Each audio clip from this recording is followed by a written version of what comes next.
आज के जो हमारे गेस्ट हैं वो इंडिया के सबसे पॉपुलर मोटिवेशनल स्पीकर्स में से एक हैं। Please give an energetic and warm welcome to the one and only Harshvardhan Jain.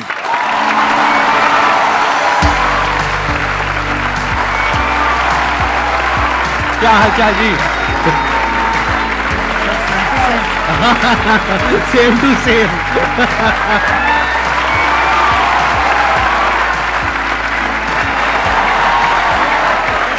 Please have a seat back. आप में से कितने लोग जानते हैं इनको, जिन्होंने कभी ना कभी इनकी कोई ना कोई वीडियो देखी है? सब जानते हैं सर, आपके सारे फैंस बैठे हैं यहां पर। तो अपना Q&A सेशन स्टार्ट करते हैं। सर हम जैसे ह्यूमन स्पीसीज अपने आप को ह्यूमन क्या नाम है सुपर क्रिएचर बोल रहे हैं, तो हम ये सुपर क्रिएचर किस बिहाफ पे बोल रहे हैं कि हमने सभी स्पीसीज को ओवरकम कर लिया, या हम जो अल्टीमेट पावर है उसके मकसद को साकार करने के वे में बोल रहे हैं? मानवता के सबसे चेतना के ऊंचे स्तर पे अगर कोई है वो मनुष्य है। ये जीव जो है ना, ये जीव के भीतर जितनी शक्तियां, उसका चेतना का जबरदस्त विकास जो पराकाष्ठा है ना, वो मनुष्य ही कर पाता है। अब आपको अपना विकास करना है तो अपनी चेतना के स्तरों को ऊपर उठाना होगा। सर के बहुत सारे ऐसे सेशन हैं जो स्पिरिचुअल चैनल के ऊपर हैं, आप देखोगे तो पाओगे आपके भीतर की चेतना ऊर्जा बहुत जबरदस्त है। टमाटर के भीतर भी जो रंग महकता है ना, वो उसकी वजह से। अभी जैसे ये शरीर चमक रहा है, लेकिन अगर गिर जाता है तो 2 घंटे में सड़ने लगता है, 4 घंटे में कीड़े पड़ने लगते हैं। फिर वो चमक है किसकी? तो वो जिसकी महिमा है, वो जिसकी महिमा है ना, उसकी महिमा आनी चाहिए। वो महिमा आ गई तो चेतना ऊपर ही उठती है। एक छोटा सा लाइन गा के सुना दूं प्लीज? हाँ। खटकती है रागादि के परिणति विकारी, स्वभाव के सन्मुख ये कैसे टिकेगी। समझ में नहीं आया? खटकती है रागादिक परिणति का मतलब है संसार की सारी बुराइयां बताओ अपने को खींच रही है कि नहीं खींच रही है, अपने को आकर्षित कर रही है, लुभा रही है। क्रोध है, घमंड है, अहंकार है, छल कपट है, आलस्य है, कामचोरिता है, जितनी चीजें बुराइयां वो अपने को खींच रही है। लेकिन उनके ऊपर जो सबसे बड़ा स्वभाव है ना अपना, जो आपने प्रश्न पूछा, वो स्वभाव जीव का उठना है। तीनों लोग जिसके ज्ञान में झलक जाएं, वो स्वभाव लेके पैदा हुए हो भाई। 3 लोग का नाथ आपके भीतर विराजमान है। इसलिए चेतना के स्तरों को ऊपर उठाते जाओ, बाकी के प्रश्नों के उत्तर चेतना के उठने से मिल जाएंगे। Thank you dear. बहुत बढ़िया जी। ये जो आपने क्वेश्चन पूछा है, इसके पीछे का मोटिव क्या है? क्या जानना चाहते हो आप? असलियत में जो सुपर क्रिएचर का मतलब है वो हम सबको समझ में आए। देखो, इसको ध्यान से समझो। बेसिकली आप ये कह रहे हो super creature in the sense कि हम बाकी सब जितने भी जानवर हैं और जितने भी जीव हैं, हम उनको डोमिनेट कर सकते हैं, which is a fact. Power के वे में, नॉट फिजिकल पावर, क्योंकि फिजिकली तो हाथी हमसे ज्यादा पावरफुल है, टाइगर ज्यादा पावरफुल है, बट फिर भी हम उसको बांध सकते हैं, उसको कंट्रोल कर सकते हैं, उसको सर्कस में नचा सकते हैं। ठीक है। किस पावर के बेस पे? अपनी थॉट की पावर के बेस पे। तो एक है हमारी थॉट की पावर, जिसके बेस पर हम अपने आप को सुपर क्रीचर बोल सकते हैं अगर चाहे तो। उसमें कुछ भी गलत नहीं है। We are actually super creatures, क्योंकि हमारी ये जो थॉट की पावर है, इससे हम कुछ भी क्रिएट कर सकते हैं। हम स्पेस तक पहुंच गए। तो अगर ये एक सुपर क्रिएचर की निशानी नहीं है तो क्या है? तो एक सुपर क्रिएचर का स्टैंड पॉइंट हो सकता है जो पावर्स हैं हमारे थॉट की, वो हमारी फिजिकल पावर्स नहीं है, वो थॉट की पावर है, माइंड की पावर है, इंफॉर्मेशन की पावर है, डेटा की पावर है।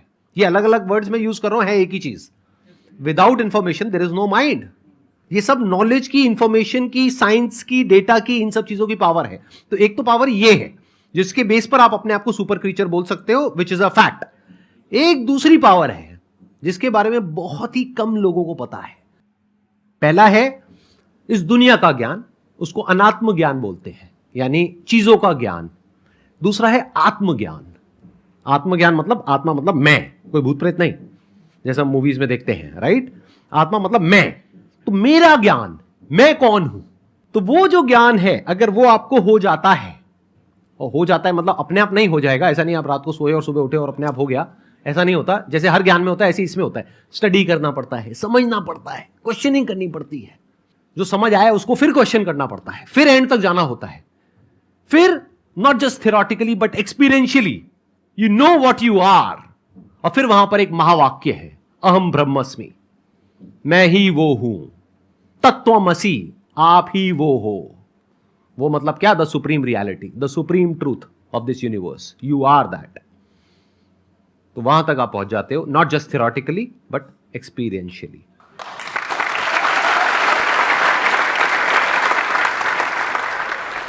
सर जैसे कि हम किसी पे ट्रस्ट करते हैं, बहुत ज़्यादा ट्रस्ट करते हैं उस पर, और मतलब उसके साथ हम हर कुछ शेयर करते हैं, चाहे हमारा फैमिली में है, कोई फ्रेंड में है, कुछ भी हो।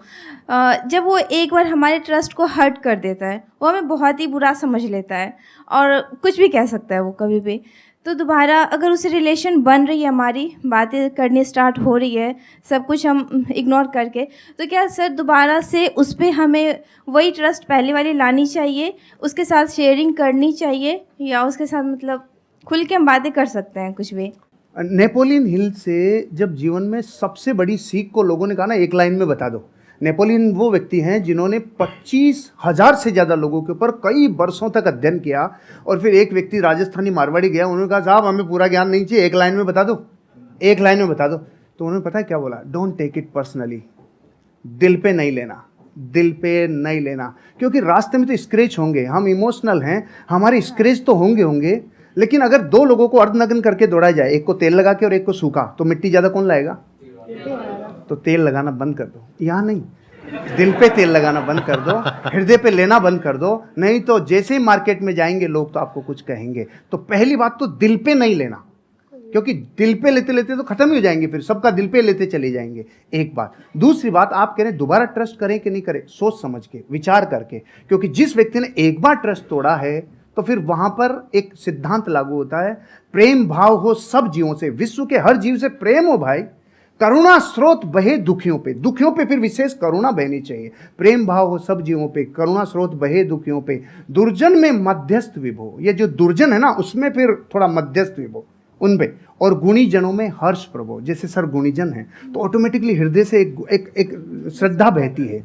तो प्रेम भाव हो सब जीवों में, गुणी जनों में हर्ष प्रभो, करुणा स्रोत बहे दुखियों पे, दुर्जन में मध्यस्थ विभो।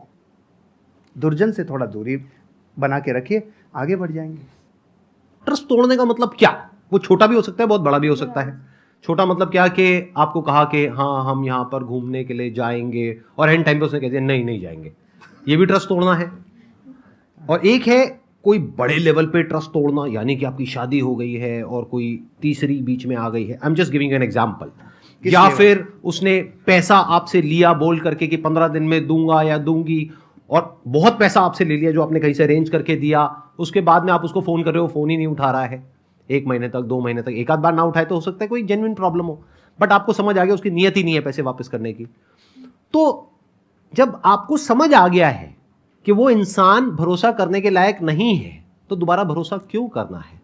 तब तक जब तक कि उसको एक्चुअल में पश्चाताप नहीं होता है। इंसान बदलता है, ये प्रकृति बदलती है, सब कुछ बदलता है, इस दुनिया में एक ही चीज कांस्टेंट है, दैट इज चेंज, सब कुछ बदलता है। तो हो सकता है वो इंसान आज ट्रस्टवर्दी ना हो, लेकिन 6 महीने बाद या 1 साल बाद वो पूरी तरह से बदल जाए। तो आपको देखना है कि क्या वो उसकी एक गलती थी, गलती किसी से भी हो सकती है, आपसे भी हो सकती है, मेरे से भी हो सकती है, इनसे भी हो सकती है, तब तो ठीक है, उसने पश्चाताप कर लिया और बार बार आपको सॉरी बोल दिया, कर दिया, बात खत्म। बट क्या वो उसकी फितरत है? क्या वो दुर्जन है? जैसे इन्होंने वर्ड यूज किया दूरजन, मतलब कि ऐसे जनों से दूरी रहो, दूरी बना करके रखो। सर जैसे कि आप बता रहे रिश्तेदार हो गए या फिर लोग हो गए, इनको इग्नोर करो, राइट? बट अगर बात हो जीवन साथी की, आप उनके लिए मतलब सब कुछ कर रहे हैं, सब कुछ मतलब कि जैसे कि घर संभालना हो, बच्चे संभालना हो, साथ में उनका फाइनेंशियली भी उनको हेल्प करना हो, बट हम उनसे सिर्फ एक ही चीज़ चाह रहे हैं कि अगर वो हमें थोड़ा सा समय दें, पूछे कि आप कैसे हैं, क्या है, बट वो चीज़ होता नहीं है। तो उसको कैसे रियलाइज़ कराएं, या फिर उस इंसान को हम अपना फीलिंग कैसे बताएं? किसी भी इंसान को आप रियलाइज करवाना चाहते हैं तो यही है रियलाइज नहीं करवाने का तरीका। मत करवाइए, अपने हिस्से का काम करवाइए। डेरेन हार्डी से एक पति पत्नी तलाक की नौबत पे पहुंच गए। उन्होंने कहा कि देखो साहब हमारी काउंसलिंग करा लो, आखिरी मौका है, हम फिर छूटने वाले हैं, अलग अलग होने वाले हैं। उन्होंने अलग अलग काउंसलिंग की और पूछा उनसे कि आपके जीवन में इस रिश्ते को निभाने के लिए आपका योगदान कितना % है। तो पति ने कहा हाँ 50 मेरा है, 50 इसका है। पत्नी ने बोला 50 मेरा, 50 इसका है। उसने कहा बस यही रोग है तुम्हारा कि तुमने 50-50% रिश्ते को बांट रखा है। जिस दिन आप ये कहोगे नहीं इस रिश्ते को निभाने की जिम्मेदारी मेरी 100% है, उस दिन से आप जीवन में, क्योंकि आप अपने हिस्से का काम करो, उसका नहीं। अब ये तो है जो फैक्ट है। अब बात करते हैं जो रास्ते में आने वाली घटनाएं जो अनिवार्य है। आप और हम जब ये यात्रा करते हैं ना, पति पत्नी वाली यात्रा, आपके साथी वाली यात्रा, तो जीवन बदलता ही बदलता है। चंद्रमुखी काल आएगा ही आएगा। सूरजमुखी काल आएगा ही आएगा, और एक टाइम पे ज्वालामुखी युग आएगा ही आएगा। ये रिश्ते में उफान आता ही आता है। यहाँ पे देखो ना आप, शुरुआत में गाने कैसे होते हैं, चोरी चोरी दिल तेरा चुराएंगे अपना तुझे हम बनाएंगे। सुशीला बैठी है ना इधर, इसलिए मैं ये गाता था, इसलिए बताया मैं। अच्छा, आपकी वाइफ भी आई हुई है? सुशीला आई है ना। अरे बिग राउंड ऑफ अप्लॉज। हाँ, नमस्कार जी, नमस्कार। एक बार ये कंप्लीट कर लें, उसके बाद आपसे कुछ बात करूंगा। हाँ, yes, please, yes। बैठिए। फिर गाने थोड़े दिनों के बाद थोड़ा बदल जाते हैं। जिंदगी में कोई कभी आए ना रहा। बदलते हैं कि नहीं बदलते? बदलाव को स्वीकार करना चाहिए, परिस्थितियों को अपना काम करने देना चाहिए। लेकिन आप जब पूरी ताकत इस पे लगाते हो ना कि सामने वाले को रियलाइज हो, नहीं होगा, फिर हमने उल्टी तरफ रास्ता, उल्टी तरफ अपनी ताकत लगा दी। आप अपने हिस्से का काम करो, एक दिन उसको जरूर समझ में आएगा। अब एक स्पिरिचुअल आंसर भी है। आपको पता है इन रिश्तों में कौन आता है? जिसका पिछला कैरी फॉरवर्ड बाकी हो, पूरा बदला लेगा, पूरा वसूल करेगा जितना बाकी था ना। क्योंकि पिछले बहू में वो पत्नी थे, आप पति थे, तो जितना अब समझ लो आप, मतलब कैरी फॉरवर्ड रिश्तों में आते ही वो है। क्योंकि अब जमाना बदल गया, युद्धों का जमाना नहीं है भाई, अब जमाना बदल गया। तो यहाँ बेरी बन के कई बार रिश्तों में ही लोग आते हैं जो अनंत काल के लिए आए हैं। इसलिए एक ही रास्ता है, सबसे क्षमा, सबको क्षमा, यही है परस्पर उपग्रह जीव नाम। Thank you. थैंक यू जी, बहुत बढ़िया। अच्छा, अब मैं एक बार, आपकी वाइफ भी आई हुई हैं, हाँ, उनसे कुछ सुशीला। बात कर सकता हूँ, अरे कुछ सर, पूछ सकता हूँ? एक बार माइक उनको दिया जाए। हाँ, हाँ, हाँ। हाँ, जैसे इन्होंने बताया एक काल के बारे में, स्पेशली वो मेरे को काल काफी इंटरेस्टिंग लग रहा है, ज्वालामुखी काल। तो ये काल वो अभी नहीं आया हमारे बीच। अभी तक नहीं आया। मतलब शादी को कितने साल हो गए आप लोगों के? 17-18 साल हो 17 गए। साल, 17.5 साल। इनके बारे में कुछ ऐसा बताइए जो हम लोगों को नहीं पता है, मतलब किसी को, पब्लिक को नहीं पता है। अच्छी क्वालिटी और ऐसी कुछ नेगेटिव क्वालिटी। एक्चुअली सर ये ऐसे ही है कि कुछ भी ढका हुआ रखते ही नहीं, जो है ना, जो सबके सामने है। ये तो हो गई अच्छी क्वालिटी। जो हर सर इंसान सुनना में कुछ चाह रहे हैं प्लस वो भी बोल। होता है, कुछ माइनस भी होता है। जो सर सुनना कुछ- चाह रहे हैं ना वो बोल। ऐसा तो मुझे कुछ याद नहीं आ रहा कि कुछ नेगेटिव तो कुछ मुझे लगता नहीं है। हाँ, इन दिनों जरूर हुआ है कि थोड़े से फेमस हो गए हैं, तो हम दोनों कहीं अकेले निकलते हैं कि चलो थोड़ा टाइम के लिए स्पेंड कर ले, और मार्केट में जाते हैं, सर सेल्फी ये, तो वो थोड़ा एक मुझे नेगेटिव लगता है। लेकिन इनकी पर्सनैलिटी में कुछ भी नेगेटिव नहीं है वो। अच्छा, सच सच बताना, जब जैसे आप कहीं गए मार्केट में, अब एक तो है कि कोई लड़के आकर के फोटो खींच रहे हैं, चलता है। एक है कोई सुंदर सी कन्या आई कि सर मैं आपकी बहुत बड़ी फैन हूँ सर, और उसने आकर के, ऐसा होता है, और उसने आकर के मोबाइल आपको पकड़ा दिया, फोटो खींचो। तो ऐसे में क्या होता है? सुनने दो, मैंने भुगता हुआ है इसलिए मैं पूछ रहा हूँ। नहीं, ऐसे में ऐसा होता है कि सर फिर किस थर्ड पर्सन को बुलाते हैं कि भैया आप मोबाइल ले, सुशीला आप भी आओ हमारे साथ, फिर हम तीनों की पिक्चर होती है। मैं इसको साथ अकेले किसी लड़की के साथ। अच्छा, अकेले लड़की के साथ फोटो नहीं खींचते हैं? मैंने आज आपको पर्सनली पहली बार देखा है। मतलब आप जैसे मोबाइल में देखती हूँ मैं, उससे बहुत ज्यादा स्मार्ट और अच्छे लग रहे हैं। सर आपका क्या कहना है इस बारे में? सर मेरे से ज्यादा यही देखती है। अच्छा, और मैं जब नहीं देख पाता और इतना ज्यादा व्यस्त रहता हूं, तो ये मेरे को पूरी रिपोर्ट देती है। आज की वीडियो में ये था, आज की वीडियो में था, पूरी समरी मेरे को आपको यही देती है। सर आई मस्ट से आप दोनों की जोड़ी बहुत अच्छी है, और may God bless you both. Thank you sir, thank you. हाँ, आपकी और मैम की भी बहुत अच्छी है। मैंने आपका वीडियो देखा था, आपने और हमारा वीडियो देखा था? मैंने रिपीट 2-3 बार देखा कि कितना अच्छा हमने बोलती है पूरा- मैम। मतलब मैं कैमरा फ्रेंडली नहीं हूँ। अभी आपसे बात करी तो अच्छा, अभी मेरे सामने कैमरा आ जाएगा तो मैं बोल नहीं पाऊंगी। तो इसलिए तो मैम बहुत अच्छा बोलती हैं। आप मेरी तरफ से उनको बहुत बहुत congratulation. Done, I pass on your message please. बैठिए। अब एक काम करते हैं छोटा सा, अगर आप लोग हाँ कहो तो पहले ही हाँ, पहले सुन तो लो।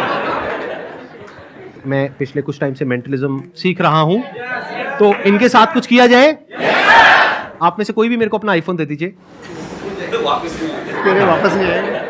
हो सकता है वापस ना आए, मतलब ये तो गुरु दक्षिणा है भाई। चल जाएगा अगर अरे भाई नहीं नहीं नहीं नहीं, नहीं, नहीं, अरे नहीं। प्रभु, कोई भी पर्सन का नाम सोच